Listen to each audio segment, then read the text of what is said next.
Selamat pagi, saudara sekalian yang dikasihi Yesus Kristus. Kita bersyukur kepada Tuhan, khususnya untuk saudara sekalian yang sampai pada hari ini masih bisa untuk bersama-sama untuk beribadah, meskipun di era pandemik yang semakin lama kita masih melihat, meskipun sudah banyak perubahan yang terjadi, tetapi khususnya di Indonesia, kita melihat angka penambahan masih begitu tinggi. Kita melihat sampai pada hari ini, jumlah dari seluruh yang sudah terkena oleh COVID-19 adalah 354.000 atau 357.000 lebih, khususnya di dalam akan setiap mereka yang terkena virus. Dan ini adalah sesuatu yang menunjukkan dari bulan Maret sampai pada bulan ini, kita melihat bagaimana penambahan dari pertama kali kurang lebih 60 orang, sekarang kita melihat pertambahan setiap hari sudah berkisar 4.000 orang tiap hari. Dan ini adalah sesuatu yang sangat-sangat kita harus banyak berdoa untuk Indonesia, khususnya untuk masyarakat, supaya mereka tetap punya ketaatan kepada pemerintah, dan khususnya mereka juga bisa punya akan satu hal, bagaimana respect terhadap setiap pemerintahan yang mereka jalani. Dan setiap mereka mungkin tidak suka dengan pemerintah, sehingga mereka tidak mengindahkan setiap perkataan dari pemerintah. Tapi kita terus berdoa, supaya setiap masyarakat setuju maupun tidak setuju dengan pemerintah sekalipun, mereka bisa tetap punya akan satu hal, yaitu mereka punya akan satu ketaatan untuk melihat bagaimana hal khususnya kesehatan itu harus menjadi hal yang utama. Maka saudara, kita perlu banyak berdoa, khususnya kita berdoa untuk Indonesia. Nah, saudara, hari ini kita juga bersyukur kita bersama-sama dengan rekan-rekan yang ada di Taichung, di mana kita bersama-sama bisa untuk mengadakan ibadah bersama. Nah, saudara, Taichung adalah salah satu tempat di mana Tuhan memberikan beban, khususnya melalui satu anak namanya Ana. Satu anak namanya Ana dari dari Sumatera, di mana dia justru menjadi seorang yang sangat terbeban untuk bagaimana membawa untuk teman-temannya untuk bisa menjadi satu grup untuk mereka bisa beribadah kepada Tuhan. Dan saya sangat bersyukur sekali dengan keberadaan Ana, sehingga Ana akhirnya bisa menjadi berkat bagi teman-temannya, dan akhirnya membawa jiwa untuk bisa berkumpul. Tetapi Tuhan punya kehendak lain untuk Ana, yaitu Ana harus meninggal dunia karena asma. Dan ini menjadi satu pukulan besar. Tetapi saudara, sampai pada hari ini, kita justru bersyukur, meskipun di Taichung tidak terlalu banyak, tetapi di Taichung tetap Tuhan kasih visi dan misi ini tetap jalan. Dan kiranya Tuhan senantiasa menuntun untuk teman-teman yang ada di Taichung, bila engkau senantiasa dapat melihat Tuhan punya visi, tak ada seorang pun yang bisa menggantikan. Maka kalau Tuhan punya visi, maka setiap apa yang kalian kerjakan itu bukan sebuah pelayanan manusia, tapi kita percaya ada pimpinan Tuhan kepada gereja yang ada di sana. Baik, saudara, mari kita sama-sama akan masuk di dalam pembahasan kita, dan hari ini dan juga minggu depan kita akan bicara tentang satu tema yang sama, yaitu kita akan bicara tentang Christian freedom. Kita akan bicara tentang kebebasan orang Kristen. Nah, hari ini kita akan fokus di ayat 13 sampai ayat 15 di dalam pasal yang kelima, lalu berikutnya kita akan membahas setelahnya adalah di dalam minggu depan. Dan hari ini kita akan fokus khususnya di ayat 13 sampai 15 di dalam pasal yang kelima di dalam kitab Galatia. Mari kita bersama-sama membuka dan mari kita bersama-sama membacakan di dalam Galatia pasal 5 hanya ayat 13, 14 dan 15. Setelah menemukan, mari kita membaca bersama-sama ayat 13, 14 dan 15. 1, 2, 3. Saudara-saudara, memang kamu telah dipanggil untuk merdeka. Tetapi janganlah kamu mempergunakan kemerdekaan itu sebagai kesempatan untuk kehidupan dalam dosa. Melainkan layanilah seorang yang lain oleh kasih, sebab seluruh hukum Taurat tercakup dalam satu firman ini, yaitu kasihilah sama manusia seperti dirimu sendiri. Tetapi jikalau kamu saling menggigit dan saling menelan, awaslah supaya jangan kamu saling membinasakan. Sekian pembacaan firman Tuhan, mari kita sekali lagi tunduk kepala kita berdoa. Bapa dalam surga, kami berdoa menyerahkan waktu kami ke depan dalam tangan Tuhan. Tolonglah kami ya Tuhan, karena kami banyak sekali berurusan dengan di dunia ini, sehingga kami nggak tahu apa yang menjadi kebebasan kami. Seringkali konsep kebebasan hanya kami baca secara apa yang kami lihat, apa yang kami rasa, maupun kami mau melakukan. Seringkali itu yang menjadi dasar kami. Tapi hari ini kami mau belajar firman Tuhan. Ajar kami Tuhan, untuk kami bisa menyelami setiap kebenaran-Mu. Yang kami percaya bukan kami yang menggali firman, tapi Engkau yang menyatakan setiap kebenaran-Mu kepada kami. Karena kami bukanlah orang yang cukup pintar atau cukup berbijaksana untuk dapat membaca firman Tuhan dengan benar. Kami mohon kepada Tuhan, biarlah setiap kebenaran-Mu menerangi kami, sehingga kami dapat melihat kelimpahan firman Tuhan, ya dan amin, diberikan bagi kami. Terima kasih ya Tuhan, kami bersyukur, berterima kasih. Mohon bijaksana-Mu hadir bersama-sama dengan kami. Terima kasih ya Tuhan, inilah doa kami. Di dalam nama Yesus Kristus, kami bersama-sama berdoa dan bersyukur. Amin. So sekalian, pada saat Paulus menuliskan surat Galatia kepada jemaat di Galatia, setiap penulisan-penulisan bersifat satu warning kepada jemaat ini. Kenapa, saudara? Karena kita sudah membahasnya panjang lebar, bahwa jemaat Galatia adalah jemaat yang sudah diperkenalkan dan sudah diajarkan dan sudah diberikan akan satu pengertian tentang what is the gospel of Christ. Apa itu Injil Kristus? Dan mengapa harus Kristus? Dan bagaimana Injil Kristus memerdekakan hidup manusia? Tetapi saudara, kita tahu dalam konteks jemaat Galatia kita melihat kehadiran satu kelompok yang namanya Judaizer atau kelompok orang Yahudi Kristen di mana mereka percaya kepada Yesus Kristus. Tetapi mereka mengatakan bahwa keselamatan tidak cukup hanya pada Kristus saja, tetapi harus disunat. Jika tidak disunat, maka keselamatan itu tidak abdol, keselamatan itu tidak relevan. Maka itulah kenapa kita melihat surat Galatia ditulis adalah untuk menunjukkan where is your freedom. Sebagai orang percaya, di manakah kemerdekaanmu, di manakah kebebasanmu, dan di manakah hidup yang betul-betul adalah hidup yang bebas itu. Saudara, pada saat kita melihat Paulus sangat-sangat getol di dalam mempercayakan the gospel of Christ kepada jemaat Galatia. Tapi kita melihat justru jemaat Galatia, waktu menerima setiap pemikiran yang ditawarkan oleh Judaizer, mereka menjadi goncang iman, karena jangan-jangan setiap apa yang dikhotbahkan oleh Paulus, yaitu the gospel of Christ, adalah Injil yang tidak sempurna, Injil yang tidak lengkap, yang belum komplit. Sehingga akhirnya pada saat mereka mendengar apa yang dikatakan oleh kaum Judaizer, mereka mengatakan tidak ada salahnya. Kenapa? Karena di satu sisi, Paulus hanya berkata, the gospel of Christ, only by faith alone, we save.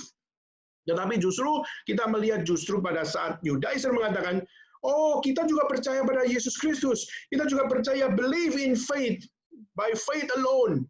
Tetapi, by faith alone plus, saudara. Dan plusnya adalah sunat menjadi sesuatu yang terus-menerus. Dari pasal 1 sampai pasal 5 kita melihat Paulus membicarakan tentang kebodohan orang-orang yang menambahkan konsep keselamatan bukan hanya pada Kristus tapi pada yang lain. Saudara, itulah kenapa pada saat Paulus menyatakan ini, dia mengatakan bahwa identitas orang yang merdeka adalah hanya berpusat pada Kristus. Minggu lalu kita sudah membahasnya. Maka identitas orang percaya hanya bersandarkan pada keselamatan dari Kristus satu-satunya.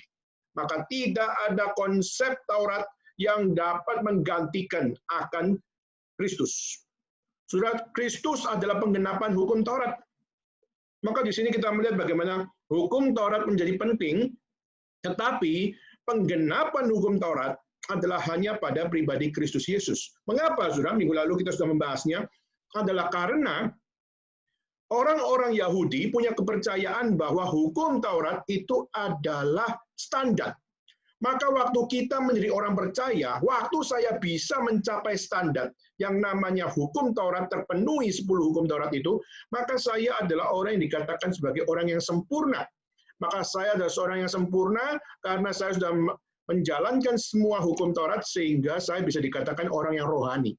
Maka kerohanian dituntut dengan satu hal menjalankan 10 hukum Taurat secara perfectly. Tapi pertanyaannya, saudara, apakah sungguh-sungguh konsep itu adalah konsep yang Tuhan Yesus ajarkan? Dan apakah itu yang menjadi konsep Taurat yang sesungguhnya? Nah, saudara, waktu kita melihat, kalau kita melihat kitab suci, ahli-ahli Taurat, orang-orang Farisi, bahkan kita melihat pemuda kaya di hadapan Yesus, mereka mengatakan bahwa kami sudah melakukan semua yang ada pada hukum Taurat. Kami sudah melakukan apa yang tercatat dan yang tersurat di situ. Maka semua sudah kami hidupi. Tapi waktu Yesus mengatakan, kalau kau sudah menghidupi semuanya, maka tinggalkan semua hartamu, bagikan kepada orang miskin, lalu ikutlah aku. Tetapi justru pemuda kaya yang waktu dia menanyakan itu kepada Yesus, kita melihat respon dari pemuda itu adalah dengan sangat beratnya, dia meninggalkan Yesus dan tidak kembali kepada Yesus. Padahal dia sudah melakukan seluruh apa yang ada pada hukum Taurat. Tapi waktu Yesus mengatakan, bagikan semua hartamu, tinggalkan semua hartamu, dan ikutlah aku. Maka disitulah kita melihat ini yang menjadi satu pukulan telak kepada setiap orang yang bersandarkan kepada Taurat. Justru waktu mereka berhadapan dengan penggenapan hukum Taurat, mereka menyadari bahwa kesempurnaan yang ada pada pikiran mereka, pada kerohanian mereka, dan pada hidup mereka, rupanya adalah kesempurnaan yang sebuah topeng saja. Sehingga waktu Kristus membicarakan tentang hukum Taurat, penggenapan hukum Taurat, justru di situ kita melihat manusia yang menganggap dirinya sudah sempurna, akhirnya mereka pun berada di dalam satu posisi, di dalam satu kesadaran, mereka tidak sempurna sama sekali. Saudara, mengapa ini menjadi penting? Karena tradisi Jewish tradition memberikan satu hal, yaitu waktu saya bisa menjalankan 10 hukum Taurat itu dengan hati-hati, maka saya adalah orang yang sempurna. Tapi Yesus Kristus justru mengajarkan, apakah ada seorang yang bisa sempurna menjalankan seluruh hukum Taurat? Jawabannya adalah tidak. Tidak ada seorang pun yang bisa hidup sempurna di dalam menghidupi hukum Taurat. Orang Yahudi percaya bisa. Yesus mengatakan tidak. Maka orang ahli-ahli Taurat mengatakan bisa. Yesus mengatakan tidak. Kenapa? Because you are the fallen man. Karena engkau adalah manusia yang sudah jatuh dalam dosa. Maka waktu sudah jatuh dalam dosa, tidak ada seorang pun yang bisa menghidupi hukum Taurat. Maka itulah kenapa Yesus adalah penggenapan hukum Taurat, karena dia adalah Allah 100% dan dia adalah manusia 100% yang tidak berdosa. Dan karena dia adalah Allah 100% dan dia adalah manusia 100% dan dia tidak berdosa, maka disitulah relevansi pribadi Kristus menjadi relevan di dalam penggenapan hukum Taurat, yaitu apa? Dialah satu-satunya manusia yang bisa menjalankan 10 hukum Taurat itu dengan sempurna dan menggenapi seluruh apa yang ada di dalam 10 hukum Taurat tersebut. Maka saudara, kita bisa dikatakan siapakah yang dikatakan sebagai seorang Kristen yang memiliki freedom? Kita percaya adalah hanya Yesus Kristus satu-satunya. Dan itulah kenapa Paulus mengingatkan kepada orang-orang yang ada di Galatia, untuk mengingatkan pada mereka, ingat, sunat itu bukan yang menyelamatkan kamu. Yes, sunat boleh ada, boleh nggak ada. Tetapi pertanyaannya, konsep keselamatan bukan ditentukan dari sunat. Konsep keselamatan only by Christ alone. Maka sunat tidak relevan untuk dikaitkan sebagai sebuah konsep keselamatan. Dan itulah kenapa Paulus mengatakan bahwa yang menekankan sunat sebagai konsep keselamatan itu adalah orang yang tidak merdeka.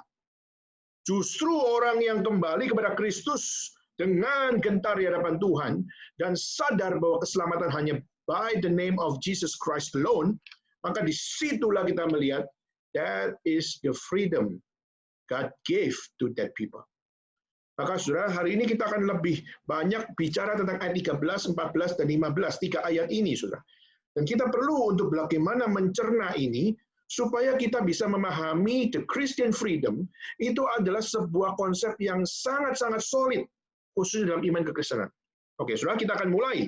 Kita lihat dalam ayat 13, dikatakan, saudara-saudara, memang kamu telah dipanggil untuk merdeka, tetapi jangan kamu mempergunakan kemerdekaan itu sebagai kesempatan untuk kehidupan dalam dosa, melainkan layani seorang akan yang lain oleh kasih. Saudara, kita dari ayat ini kita akan bicara di dalam 3 poin.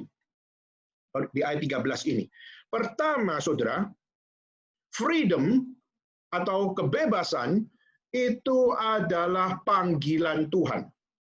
Jadi waktu kita bisa menjadi orang percaya, dan kita adalah orang yang bisa diselamatkan oleh Kristus, di saat itu kita juga percaya kita adalah orang yang menerima kemerdekaan.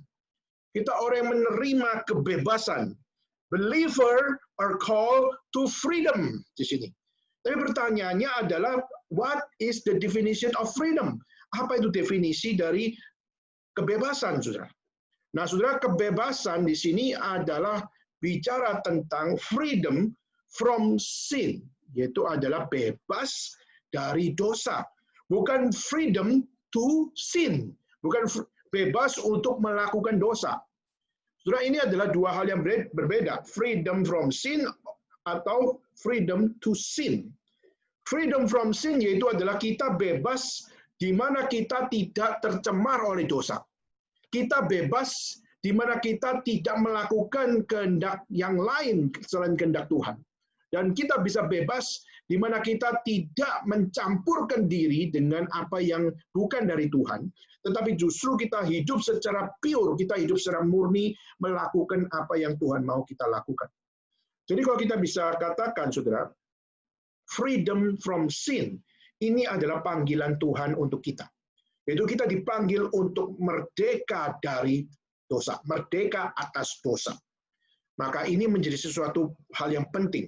Maka saya akan mengutip, saudara, satu statement dari John Piper, di mana John Piper mengatakan, what is freedom? Apa itu dosa? Apa itu bebas? Bebas adalah pertama adalah the opportunity. Pertama adalah bebas itu adalah sebuah kesempatan. Sebuah kesempatan yang kita bisa lakukan untuk kita menjaga diri hidup. Bukan dipengaruhi oleh dosa, tapi kita bebas dari dosa. Opportunity, saudara. Saudara, ini menjadi suatu hal yang kita perlu bayangkan. Kenapa? Karena seringkali kita hidup sebagai orang percaya, dan khususnya saudara sekalian, baik yang ada di Taichung, yang ada di China, maupun yang ada di Indonesia, kita semua bisa mengatakan bahwa we are all believers. Kita semua adalah orang-orang percaya. Tetapi saya ingin tanya, saudara. Waktu saudara berkata bahwa saya adalah orang percaya, saya adalah seorang Kristen. Selama ini kita menghidupi opportunity apa, saudara? Hari ini kita menghidupi akan satu kesempatan-kesempatan, apakah semua kesempatan-kesempatan yang ada, saudara lintaskan pikiran saudara kepada bebas dari dosa. Saudara, pada saat kita melihat bagaimana saudara sebagai orang percaya, lalu bagaimana saudara seharusnya bekerja, bagaimana saudara seharusnya sekolah, atau bagaimana saudara seharusnya untuk berbisnis, atau bagaimana saudara seharusnya menikah, dan sudah melakukan segala sesuatu, that's many opportunities, saudara. Tapi pertanyaannya, apakah setiap opportunities yang saudara lihat di depan mata, semuanya itu mengajarkan saudara bagaimana saudara bebas atas dosa? Atau justru dengan opportunity yang begitu banyaknya itu, saudara justru merenggangkan diri untuk membiarkan dosa masuk di dalam pikiran, hati, dan kelakuan kita semua. So, mungkin kita mengatakan, waduh, saya dapat bisnis besar, saya dapat kangtau, saya dapat sesuatu yang bisa memberikan untung kepada saya. Tetapi saudara, waktu kita berbisnis di situ, akhirnya kita dapat satu hal, yaitu apa? Kamu baru bisa dapat berbisnis kalau apa? Kamu memberikan entertain kepada kepada teman bisnis kamu. Misalnya apa? Teman bisnis kamu adalah seorang yang butuh ditemani oleh perempuan. Maka apa? kamu harus booking beberapa perempuan untuk datang ke hotelnya, untuk memberikan entertainment kepada dia, supaya dia bisa terpuaskan, sehingga akhirnya bisnis kita bisa lancar. Dia hanya minta itu saja, saudara. Mungkin saudara mengatakan, aduh sudahlah, Tuhan tahu saya susah loh dapat kangkau kayak begini. Maka apa? Saya tutup mata sebentar, biarkan dosa itu berjalan pada orang lain. Toh bukan gue yang berdosa, orang lain yang berdosa. Maka apa? Maka itu adalah sebuah opportunity. Saudara. Ini salah satu contoh, saudara. Kita melihat bagaimana banyak beberapa yang saya tahu adalah seorang Kristen dan dia adalah jemaat kita yang ada di China dan dapat bos yang seperti itu. Dan akhirnya dia harus keluar. Waktu itu dia telepon kepada saya dan berkata, bagaimana kok Daniel? Saya mengatakan, kamu harus keluar. Kamu tidak bisa dengan satu environment yang seperti ini untuk kamu dapat menjadi korban.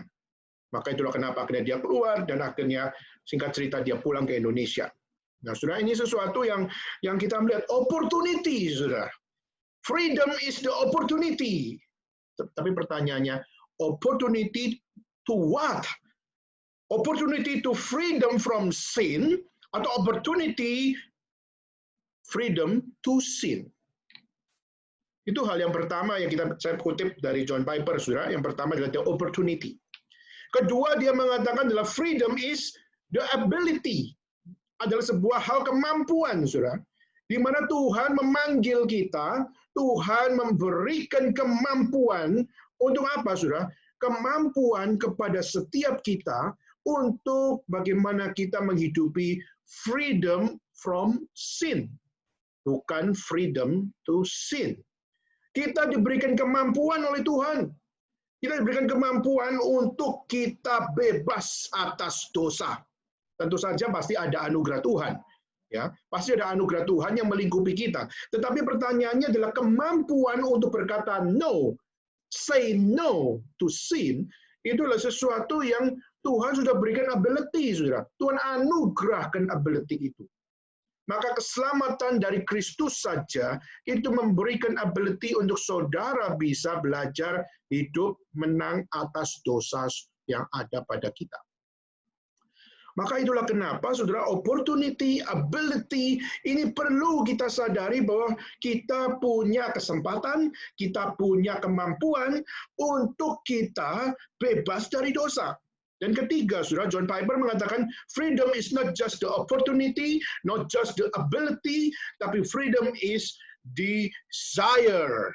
Adalah satu hal, ada yang namanya dalam diri itu passion, saudara. Ada satu desire, ada satu satu gejolak di dalam diri kita.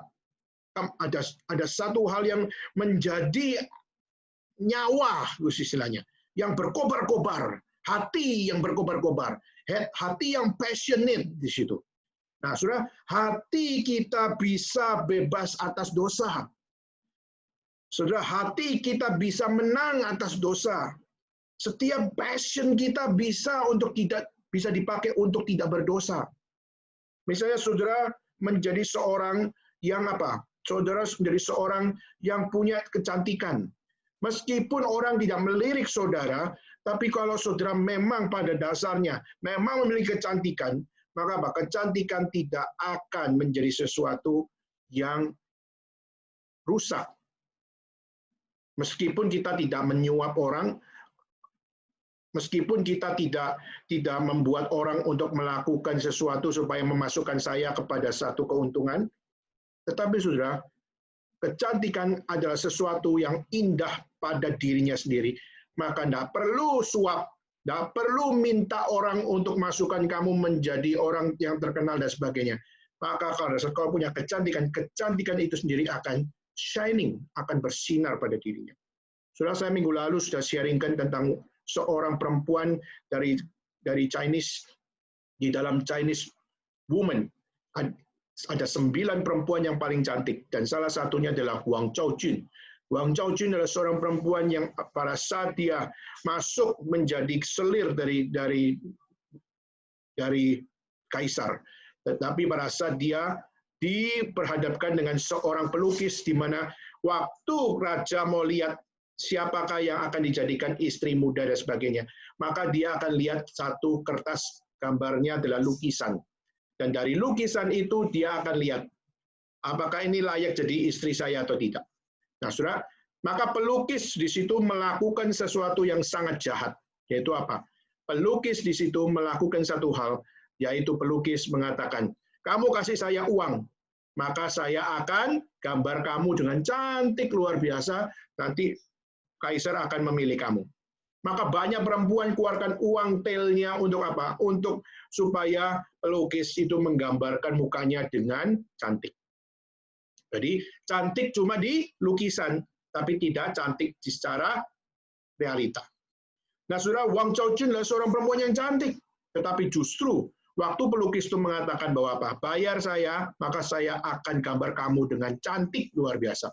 Dan dia mengatakan, tidak, saya tidak akan bayar.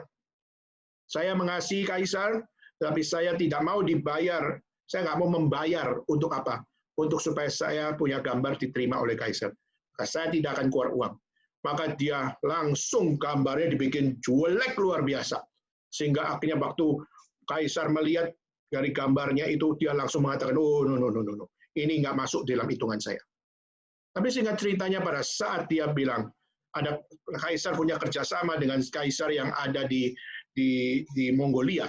Akhirnya singkat ceritanya dia kasih perempuan-perempuan yang tidak seleksi sama dia.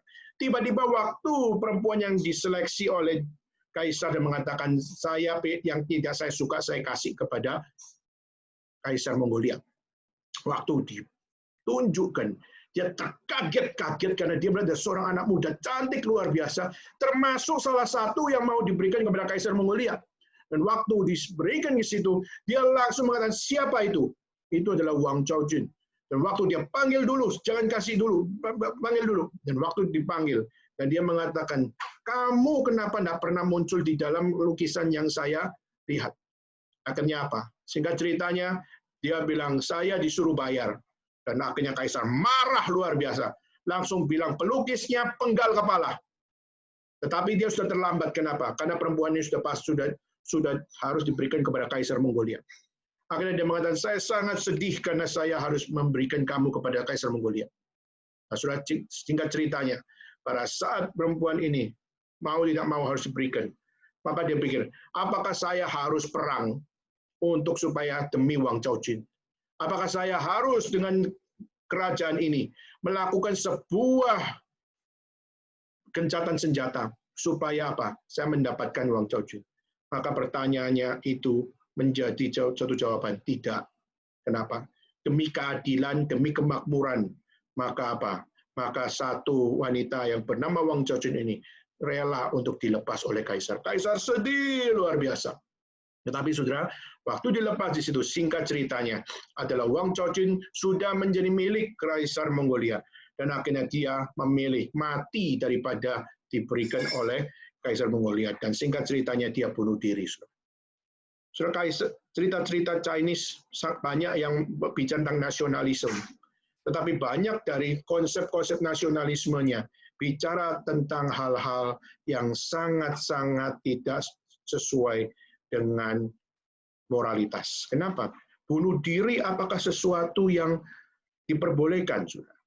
Apakah bunuh diri adalah sesuatu yang menjadi jalan keluar dan sebagainya? Nah, saudara, saya kembali. John Piper waktu mengatakan freedom is the opportunity, freedom is the ability, dan freedom is desire. Untuk apa? Desire, freedom from sin, untuk bebas dari dosa. Bukan freedom to sin, bukan untuk melakukan dosa.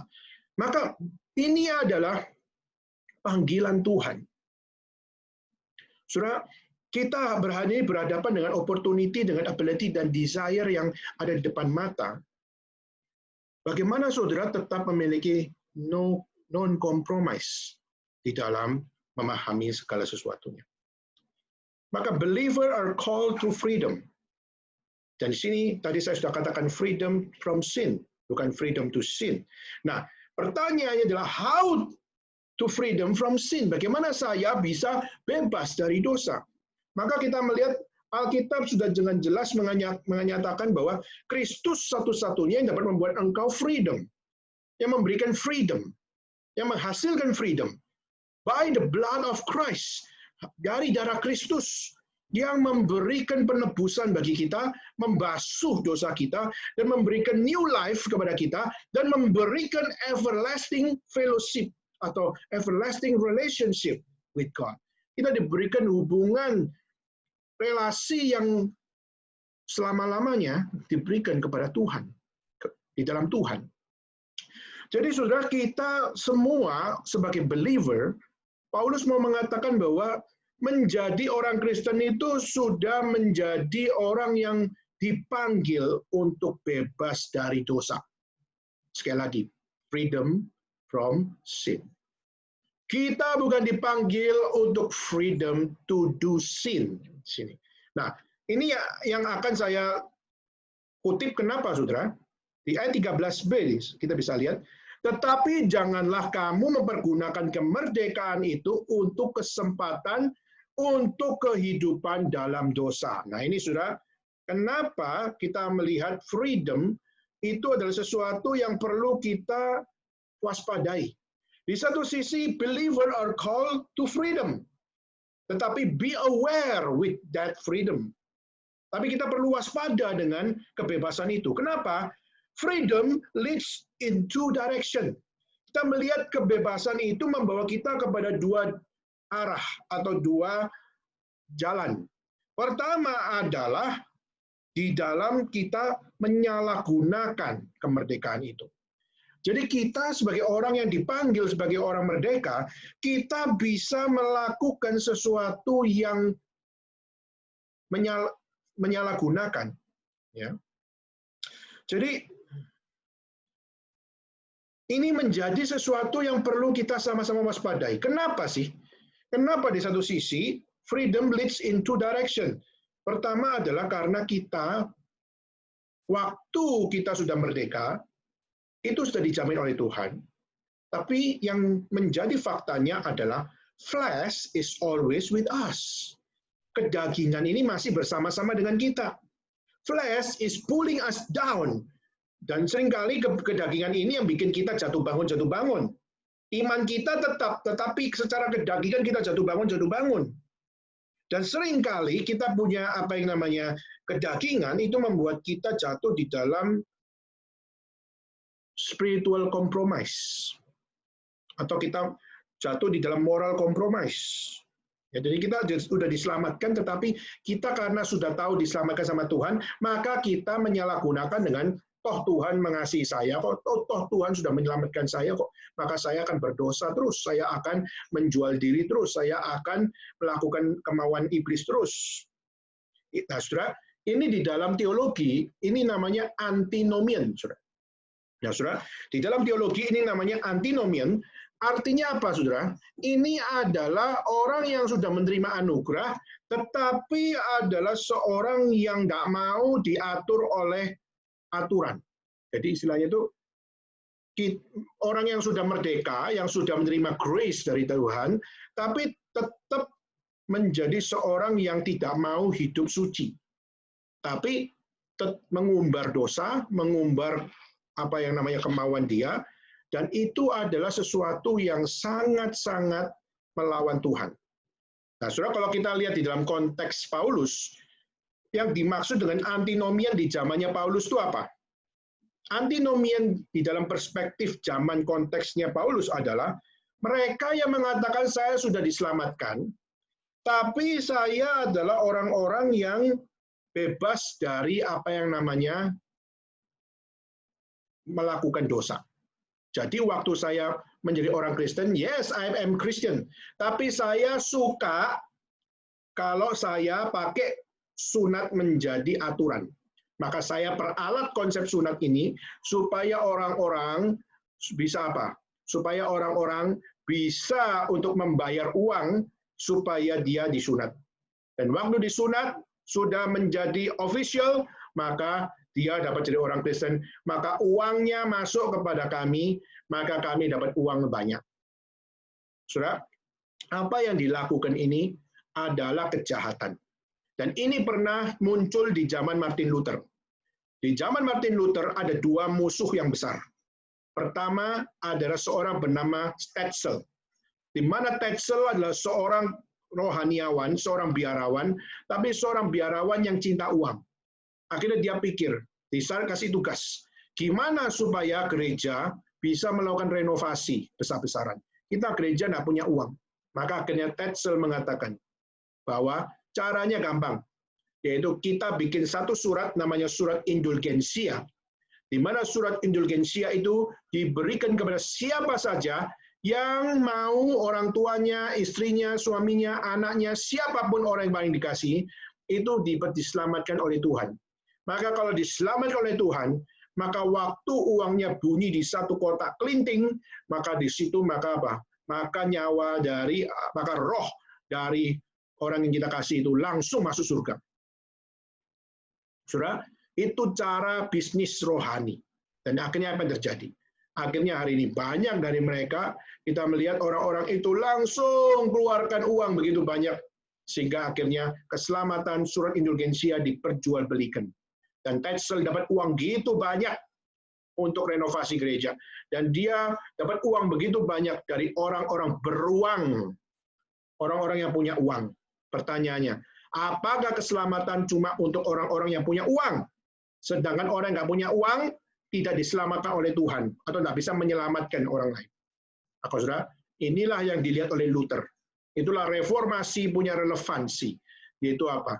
Yaitu di saat ajaran Alkitab sudah diperalat oleh karena orang cinta uang, maka Tuhan akan pakai orang pilihannya. Untuk apa? Untuk menghancurkan konsep seperti itu.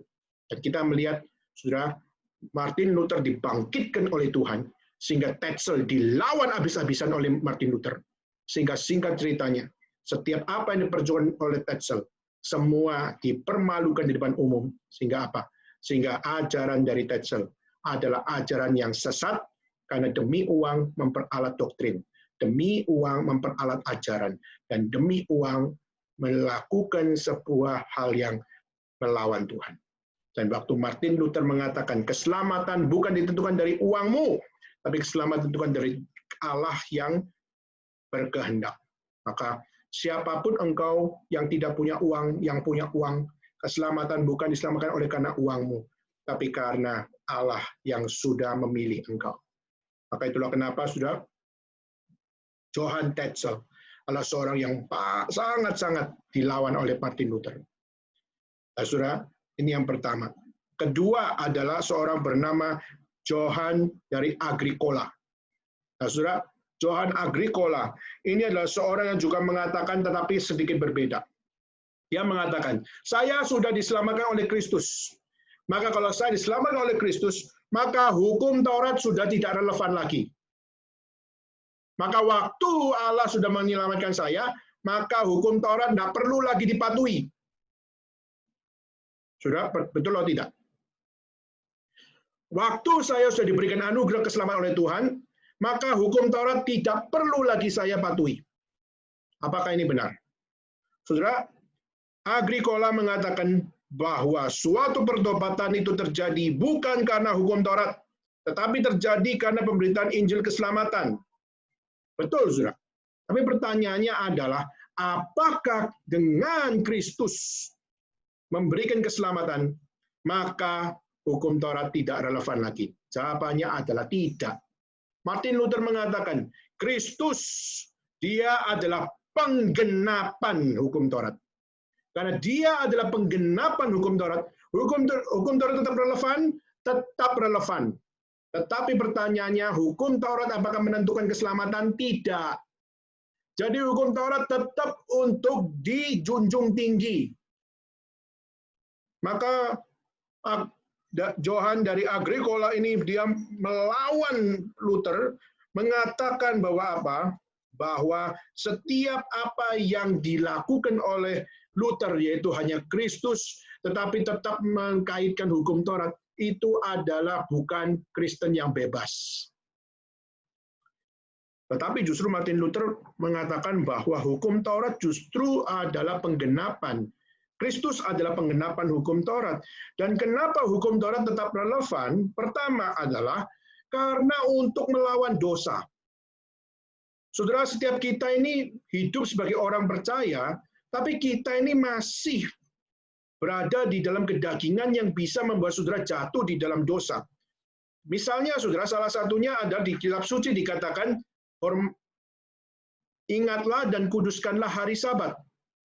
Ya, ingatlah dan kuduskanlah hari Sabat berarti apa? Saudara harus menjunjung tinggi akan hari Sabat Tuhan dengan saudara bergereja, datang ke gereja beribadah. Saudara, maka untuk melawan dosa kemalasan, maka kenapa hukum Taurat menjadi relevan, ingatlah dan kuduskanlah hari Sabat? Karena hukum Taurat menjadi sebuah warning. Supaya apa? Meskipun kamu sudah diselamatkan oleh Kristus, saya sudah jadi Kristen, tapi saya tidak mau ke gereja. Apakah itu adalah satu kesaksian yang baik? Jawabannya tidak. Menjadi orang Kristen, tapi saya nggak pernah ke gereja. Kenapa? Saya nggak. Kristus itu melampaui gereja. Kristus sudah menyelamatkan saya. Maka apa? Gereja nggak penting. Siapa bilang? Justru kitab suci mengatakan ingatlah dan kuduskanlah hari Sabat dan digenapi oleh Kristus. Kristus pergi ke bait suci tidak? Kristus pergi ke bait suci. Maka saudara, itulah kenapa kita melihat Luther menganggap ini penting, karena justru hukum Taurat adalah, Kristus adalah penggenapan hukum Taurat, maka hukum Taurat relevan untuk melawan dosa. Kedua adalah untuk, ini istilah dari Luther ya, untuk menetapkan kesopanan umum dalam masyarakat pada umumnya. Jadi untuk mengatur masyarakat, supaya masyarakat tidak menjadi liar, tetapi masyarakat bisa punya akan satu disiplin rohani. Maka disiplin rohani menjadi penting, spiritual disiplin menjadi penting. Maka itulah kenapa kadang-kadang saudara bisa dikontak untuk, ayo jangan lupa besok ke gereja. Itu bukan karena mereka kepo, bukan karena mereka gerejanya kosong maka mereka melakukan semuanya itu, bukan itu. Tetapi justru mereka melakukan apa yang digenapi oleh Kristus, yaitu mengajarkan bahwa hukum Taurat perlu untuk apa? Menjadi sesuatu yang diwaspadai. Maka itulah kenapa saudara-saudara jangan langsung menjadi dislike waktu ada orang yang mengajak saudara pergi ke gereja, atau saudara waktu ada orang berusaha mengundang saudara untuk datang ke gereja dan saudara mengatakan bahwa ini orang kayak nggak punya iman. Ini kayak orang yang terlalu memaksa dan sebagainya. Itu kedua. Ketiga, Luther mengatakan adalah, kenapa hukum Taurat ada gunanya? Ketiga adalah untuk memberikan peraturan kehidupan bagi mereka yang percaya kepada Kristus. Maksudnya apa? Memberikan peraturan kehidupan bagi mereka percaya kepada Kristus. Yaitu memberikan kepada orang percaya bahwa Kristus dan hukum Taurat itu memiliki satu connecting link di situ. Jadi waktu bicara tentang hukum Taurat di sini kita bukan sama dengan pemikiran Jewish tradition. Tapi waktu kita bicara hukum Taurat di sini adalah hukum Taurat yang tidak menyelamatkan, tetapi dijamin dan digenapi dan dilakukan secara sempurna oleh Yesus Kristus. Sedangkan orang Yahudi justru mereka yang mengatakan diri mereka sempurna dan melakukan hukum Taurat. Maka itulah kenapa, saudara, ini perbedaan. Jadi kalau kita hari ini berkata, saya sudah orang percaya, saya sudah dibaptis, tapi saya tidak mau pergi ke gereja. Saudara, you are the antinomian. Waktu saudara berkata, saya jadi orang Kristen, tapi saya tidak mau menghormati orang tua saya. You are the antinomian. Waktu saudara menjadi seorang yang berbilang, aku percaya pada Kristus, tapi saudara juga pai-pai kepada kuburan orang keluarga kita. Atau saudara justru melakukan satu hal, saudara melakukan sebuah hal orang Kristen, tapi saudara membunuh atau mencuri, maupun juga berzina dan sebagainya. You are the antinomian. Saudara, apa sih arti antinomian? Antinomian itu artinya adalah against the law, adalah melawan peraturan. Dan waktu saudara menjadi orang Kristen, tapi saudara tidak melakukan hukum Taurat, tapi saudara mengatakan saya bebas dari hukum Taurat, maka saudara adalah orang yang tidak layak dikatakan Kristen. Yang lebih tepat adalah saudara dan saya adalah antinomian. Saudara, banyak sekali orang Kristen kayak begini. Khususnya di abad 21. Banyak orang Kristen, saya pernah bertemu, saudara, saya pernah di Hong Kong ketemu satu orang Indonesia, lalu akhirnya kita ngomong-ngomong, dan akhirnya waktu saya ditanya, Koko kerjanya apa? Lalu saya bilang, oh saya pendeta. Terus, oh pendeta, iya. Saya bilang, kamu Kristen? Dan dia mengatakan, dulu saya Kristen. Ya. Tetapi saya tetap percaya tapi kamu percaya Kristus? Saya percaya Kristus, tapi saya tidak Kristen. Saudara, I believe in Christ, but I'm not Christian. Saudara bisa katakan bahwa dia akan masuk surga. Mungkin saudara akan bisa pakai alasan dengan, oh penjahat di sebelah Yesus kan tidak Kristen. Penjahat sebelah Yesus itu kan penjahat, tidak percaya Tuhan. Tapi waktu dia berkata, ingatlah aku di saat kamu akan naik ke surga. Tapi Yesus berkata bahwa hari ini juga engkau akan bersama-sama dengan aku di Firdaus. Nah, banyak orang pakai ayat ini lalu bilang, I am Christian. I'm not Christian, but I believe in Christ. Heaven is open to me. Is that true? Apakah itulah ajaran yang benar, saudara? Saudara, kalau kita lihat seringkali hal yang spesial, yang spesifik, yang secara spesifik itu adalah special case. Seringkali itu kita jadikan sesuatu yang publik. Sehingga akhirnya kita mengatakan, saya akan seperti penjahat itu, dan sebagainya. Saudara, sampai surga, saudara baru dikatakan, kamu lebih buruk daripada penjahat itu. Kenapa? Penjahat itu tidak punya waktu lagi. Sudah waktunya mati. Tidak ada waktu untuk dia jadi Kristen di dalam waktu yang sangat singkat. Yaitu apa? Misalnya, kamu belum dikatekisasi ya, oh kamu belum dibaptis ya, maka apa? Kamu go to hell.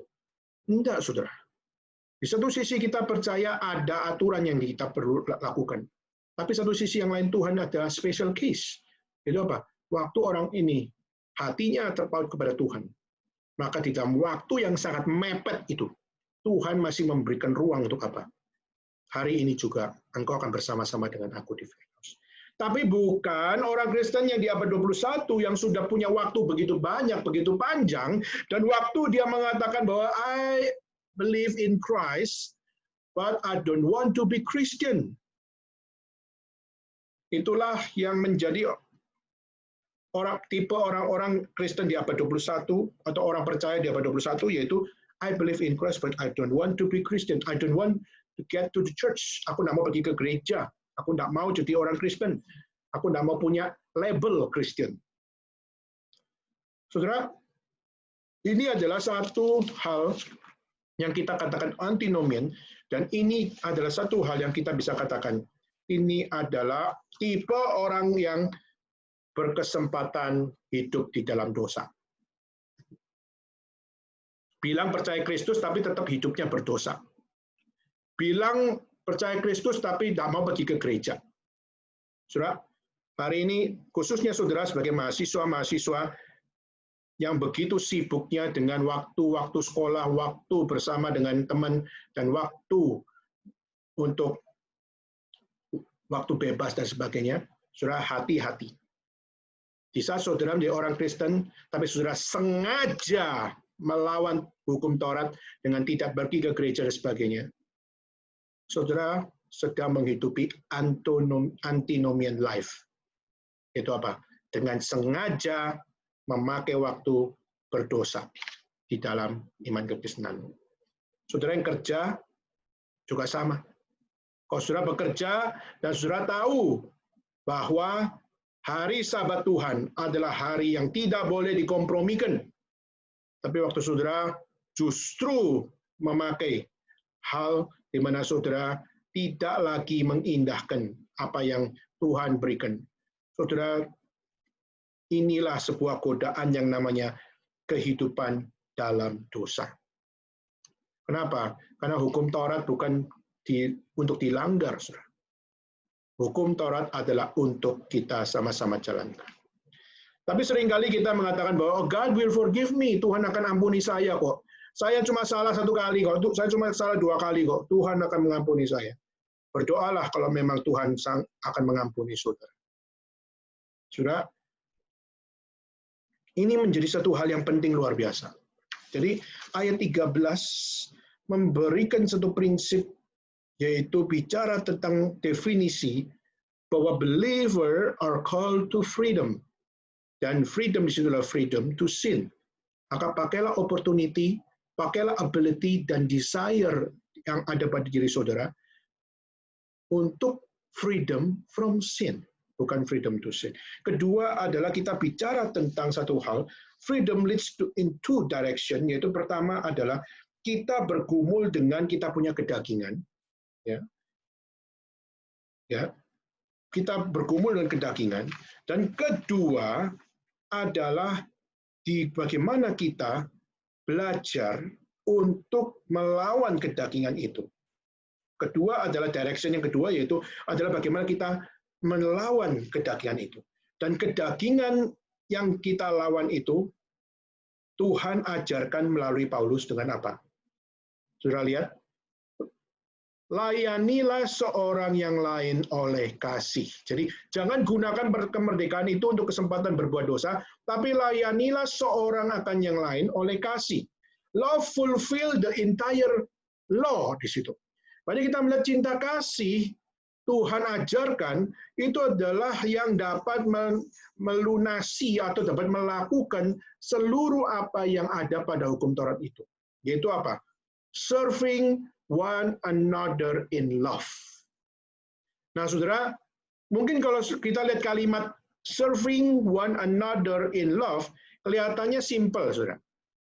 Tapi kalau kita melihat kata serving di situ, melayani di situ, saudara kembali kepada bahasa aslinya, yaitu saudara melayani sebagai apa? Kata melayani di situ adalah melayani sebagai budak, to be slave. Melayani di sini adalah melayani sebagai budak bagi orang lain. Saudara rela untuk apa? Saudara rela menjadi budak untuk orang lain. Tapi budak di sini adalah budak Kristus ya. Bukan menjadi budak orang lain, tapi maksudnya menjadi budak Kristus bagi orang lain. Kenapa menjadi budak Kristus menjadi orang lain? Karena hanya dalam budak Kristuslah, menjadi budak Kristuslah, kasih mendasari semuanya itu. Banyak sekali perbudakan yang dipakai semua adalah karena kalah perang, maka dia jadi budak. Karena dijual belikan manusia, akhirnya jadi budak. Tapi waktu kita bicara tentang slave of Christ, budak Kristus, kita justru waktu menjadi budak Kristus bukan karena kita menjadi budak akibat dijual belikan, atau kita menjadi budak karena kita kalah perang dan sebagainya. Bukan. Kita justru menjadi budak Kristus, kenapa? Pertama, kita lihat Roma pasal 5 ayat 5. Coba saudara bisa buka Alkitab saudara. Roma pasal 5, ayat yang kelima. Oke, saya bacakan. Dan pengharapan tidak mengecewakan, karena kasih Allah telah dicurahkan di dalam hati kita oleh Roh Kudus yang telah dikaruniakan kepada kita.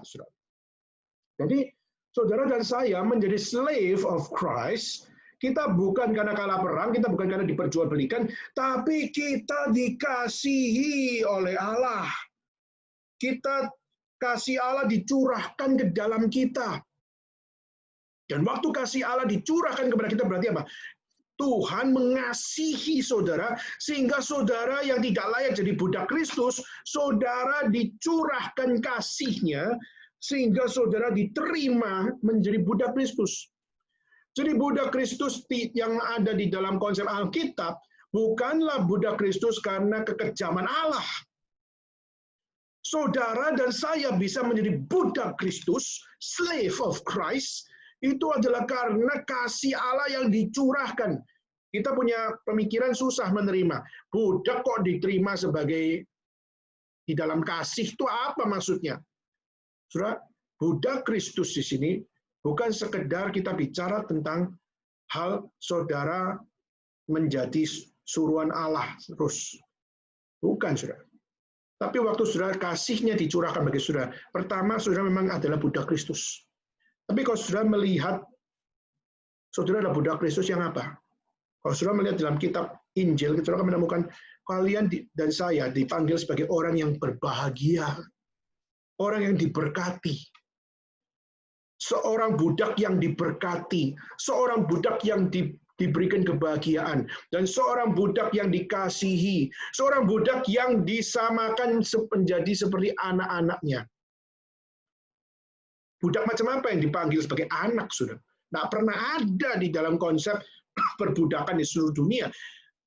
Budak bisa dikatakan, engkau adalah anakku, engkau adalah bangsa pilihanku, engkau adalah seperti biji mataku. Mana ada budak yang kayak begitu? Nggak ada, saudara.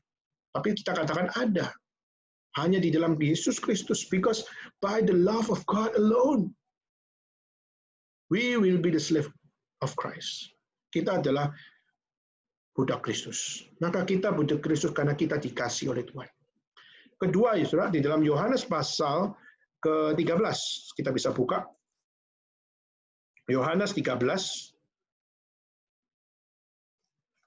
Yohanes 13 ayat 35.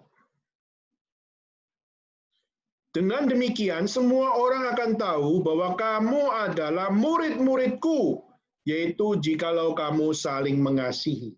Nah, saudara, hal yang kedua yaitu adalah karena kasih di dalam diri kita sebagai budak Kristus, maka saudara dan saya dipanggil adalah murid-muridku. Disciples. Saudara bukan dipanggil sebagai follower of Christ, bukan cuma pengunjung, bukan cuma pengikut, tapi saudara adalah murid-muridku, disciple. Maka di sini dikatakan bahwa justru saudara dan saya bisa untuk mengasihi satu dengan yang lain. Bisa melayani seorang yang lain oleh karena kasih. Saudara, itu adalah sebuah kelebihan yang Kristus berikan, yang tidak pernah diberikan oleh dewa-dewa maupun tuhan-tuhan yang lain. Maka saudara, the gospel of Christ changed the heart. Injil Kristus merubah hati. Dan hati yang dirubah itu membawa kita untuk belajar bagaimana memahami diri dan memahami orang lain di dalam kasih Kristus. Maka kalau saudara dari orang Kristen hari ini dan saudara dicaci maki orang, saudara tidak perlu membalas. Kenapa? Karena kasih itu lemah lembut. Kasih tidak pernah untuk apa? Kasih tidak perlu untuk diungkapkan dengan begitu seperti kita disakiti maka kita menyakiti dia double. Itu bukan definisi kasih. Definisi kasih adalah kita disakiti, tapi kita tetap tidak kompromi untuk bicara tentang apa yang benar di dalam kasih. Orang boleh menertawakan kasih, tapi kita harus tetap menjunjung tinggi apa itu kasih. Kenapa? Kasih bukan definisi dunia. Kasih adalah definisi Allah. Dan mari kita memperjuangkan definisi Allah. Jangan kendor terhadap setiap apa yang menjadi kesusahan kita. Saudara, itulah kenapa Paulus membicarakan the gospel of Christ alone. Karena dia percaya by the law dari apa yang namanya hukum Taurat.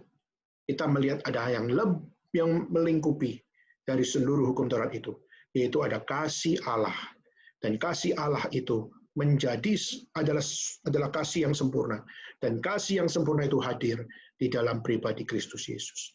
Dan Kristuslah yang memberikan keselamatan. Kristuslah yang memberikan hidup yang baru. Kristuslah yang memberikan kasih kepada kita. Dan Kristuslah yang memberikan direction. How to live it godly di dalam kehidupan kita. Dan saudara, ayat yang ke-15, ayat 14. Sebab seluruh hukum Taurat tercakup dalam satu firman ini, yaitu apa? Kasihilah manusia seperti dirimu sendiri. Maka di sini kita bicara tentang freedom tadi ya. Freedom without love, apa yang terjadi? Maka kalau liberty atau freedom without love, itu akan membawa kita kepada apa? Maka freedom without love akan membawa kita kepada mutual destruction. Jadi, freedom tanpa cinta kasih yang Allah ajarkan, maka kebebasan yang saudara teriakkan, itu hanyalah sesuatu yang akan merusak hidup saudara. Kenapa? Karena Tuhan justru mengajarkan freedom from sin must be based on God's love. Maka freedom without love itu adalah freedom to sin. Tapi freedom in love, ya, maka itu adalah service to others, yaitu menjadi berkat bagi orang lain. Dan karena menjadi berkat bagi orang lain, maka itulah kenapa kita mengatakan bahwa apa? Ini adalah seluruh hukum Taurat punya penggenapan. Dari seluruh hukum Taurat itu tercakup dalam satu firman, yaitu kasihlah sesamamu manusia. Jadi Tuhan mengajarkan kita untuk mengasihi Tuhan, yes. Tapi Tuhan juga mengajarkan kita untuk bagaimana mengasihi sesama. Dan waktu kita bicara mengasihi sesama, kita harus dengan cinta kasih Allah mengasihi. Jangan saudara mengasihi dengan cinta kasih kita. Kenapa? Karena waktu kita mengasihi dengan cinta kasih kita, maka cinta kasih kita itu terbatas. Tetapi waktu kita belajar mencintai dengan cinta kasih Allah, maka cinta kasih Allah itu lebih dari batasan kita, melampaui batasan kita, sampai orang nggak bisa ngerti cinta kasih yang terpancar dalam hidup kita. Karena standar cinta kasih kita bukan cinta kasih manusia, tapi cinta kasih kita adalah cinta kasih Allah. Itulah kenapa dunia nggak bisa ngerti. Maka itu kenapa ayat 15 dikatakan, jikalau kamu saling menggigit, jikalau kamu saling menelan, awaslah. Sudah, kata ini keras luar biasa. Jadi kalau sudah menjadi orang percaya, tapi sudah saling menggigit, sudah saling menelan, awaslah supaya jangan kamu saling membinasakan. Sudah, ini menjadi satu ajaran yang penting. Waktu Paulus berhadapan dengan kaum Yudaiser, apakah Paulus berkata bahwa apa? Bahwa kaum Yudaiser itu adalah utusan iblis? Saudara, di sini kita mengatakan bahwa Paulus waktu dia mengingatkan jemaat Galatia, kita jangan hanya berpikir bahwa jemaat Galatia saja yang dipikirkan oleh Paulus. Tapi Paulus pun berdebat dengan Petrus. Dan bahkan berdebat dengan siapa? Dengan kaum Yudaiser itu. Di mana? Kita sudah bahas dalam pasal 1, pasal 2. Di mana kita melihat Paulus waktu pergi ke Antioquia. Dia menyatakan kepada Petrus bahwa apa? Mengatakan kepada Petrus bahwa kamu melakukan satu dosa. Itu apa? Kamu secara mulut berkata, Injil bagi orang Yahudi, Injil bagi orang Yunani. Tapi secara realita, kamu justru adalah hanya bagi orang Yahudi dan tidak untuk orang Yunani. Waktu dia makan sama orang Yahudi, karena nggak ada orang Yunani, waktu dia makan dengan orang keturunan Yahudi, seorang keturunan Yunani di situ, karena nggak ada orang Yahudi. Waktu kelompok Yudaiser datang ke Antioquia, langsung di situ kita melihat siapa? Petrus meninggalkan kursi menuju kepada meja di mana kaum Yahudi itu kumpul. Langsung disitulah Paulus mengatakan dua hal.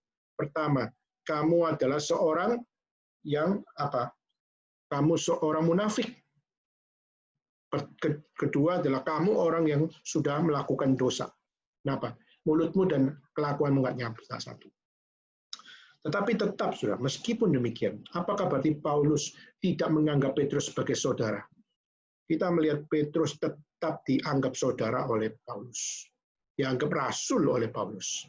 Tetapi kita melihat bagaimana setiap kita pun harus sadar bahwa apa?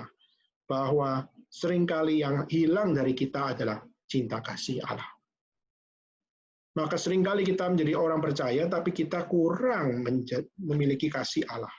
Sehingga itulah kenapa kekristenan seringkali menjadi sesuatu yang melelahkan. Itulah kenapa sudah waktu menjadi orang Kristen, sudah kadang-kadang suka jenuh. Seringkali sudah jadi orang Kristen, kadang sudah bisa capek. Kenapa, saudara? Karena seringkali kita capek karena kita melakukan sesuatu, kita mengasihi, tapi mungkin kita nggak dapatkan impact yang baik, sehingga akhirnya kita merasa down dan sebagainya. Saudara, Alkitab mengatakan bahwa kasih Allah itu nggak peduli saudara tahu nggak? Waktu saudara berbuat dosa, Kalau Tuhan Allah adalah manusia, Tuhan Allah pasti down. Kalau Tuhan Allah adalah manusia ya, Tuhan Allah pasti down. Kenapa? Dia mengajarkan hal yang baik, mengasihi kita, tapi kita bikin dosa terus, kita tidak pernah bertobat, dan kita tidak pernah berubah. Tuhan lebih depres daripada kita. Maka kita menjadi seorang yang melayani Tuhan, kadang kita disakiti, kita gak dianggap, dan sebagainya. Tidak apa-apa, saudara. Tuhan justru mengajarkan kepada kita, yaitu apa? Tuhan menjadi contoh bagaimana kita seharusnya mengasihi. Waktu Tuhan Allah dimaki-maki sama orang ateis, dimaki-maki sama orang yang tidak percaya Tuhan. Tuhan tidak memberikan sesuatu yang membunuh mereka, tidak. Tapi Tuhan tetap memberikan hukuman, tetap. Tapi Tuhan sudah disakiti begitu banyak. Tapi Tuhan mengajarkan, jangan engkau kemakan dengan setiap kesakitan itu.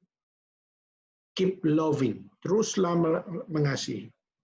Dan itulah yang Tuhan Yesus ajarkan. Nah, orang yang bisa mengasihi Tuhan dan mengasihi sesamanya dan bisa untuk freedom from sin, bukan freedom to sin. Inilah yang menjadi pengertian tentang Christian freedom. Nah, minggu depan kita akan selanjutkan secara praktikal bagaimana Paulus bicara secara praktikal tentang Christian freedom. Tapi paling tidak kita bisa melihat definisi yang diberikan oleh Paulus. We are called to freedom. Kita dipanggil untuk bebas. Dan bebas di sini. Bebas di dalam dosa. Kita tidak hidup dalam dosa. Tapi kita mengasihi orang berdosa. Itulah yang Tuhan panggil. Kiranya Tuhan memberkati kita semua. Dan kiranya Tuhan yang menyadarkan kita betapa kita perlu mencicipi what is Christian freedom.